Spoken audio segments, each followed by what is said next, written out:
Par threes are notoriously difficult, but we can make them easier with the right approach, good strategy, and just thinking about the right things when we get onto the tee box.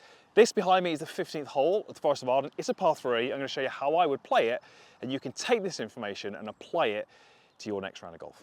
The first tip would be the yardage. Very often you get the plates or the tee markers. This one says 172 yards.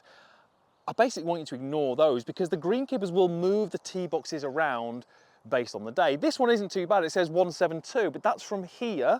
And even this tee is kind of maybe just over 2 yards further forward. So they're going to often mislead you. What I'd rather you do is get a more accurate yardage with something like a rangefinder. So with my laser, I can tell you that is 164 yards.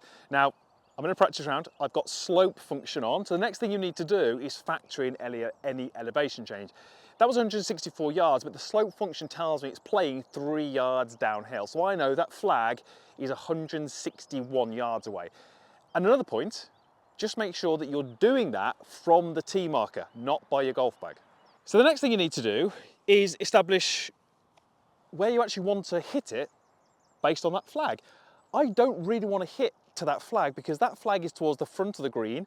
This is a typical green where it's a little bit narrower at the front. You've got 2 bunkers on the left, a bunker on the right. I would rather hit this ball just past the flag because that's more middle of the green. It's a little bit wider. My landing area is much bigger. So we said 161 to the flag.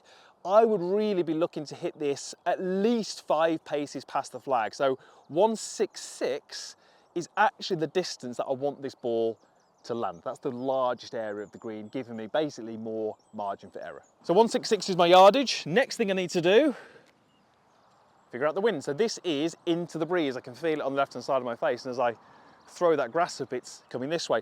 So 166 is the yardage I want to hit it, but I need to recalculate that number, and I think that wind's going to do that again because it is gusting a little bit. I reckon that's adding at least 5 yards. So 166 goes to 171. So we've actually added 10 yards to the number that I got with my rangefinder. So 171 is the number that this shot is actually playing today. So now I've done all that, I can select my club. For me, it's 7-iron. Now, when I set the club, it's not just based on that number. We know 171 is the number it's playing, but I want to know that the club I'm choosing isn't going to cause me to go over the green. So I know 7-iron for me is around about a 180 club. I'm going to take a little bit off it, so that's fine. But if I do hit it 180, I'm still on the back of the green. So I need that confidence that the club I'm hitting, if I hit it a little bit further than normal, I'm not jumping over the back of the green. And if I slightly underhit it, well, we know that there's a little bit of room at the front. So when you're choosing a club, factor in, can you go long with this club? Or can you be short with this club? If you can be long with the club, it often puts a little bit of doubt in your mind and you don't commit to the shot. So I know 7-iron is the right club, and if I happen to flush it, it's going to be on the back of the green. I'm absolutely fine. So I didn't leave myself the easiest of 2 putts.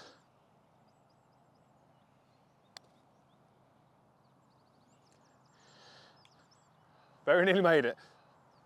So it's a par. It's a very stress-free par in the end, but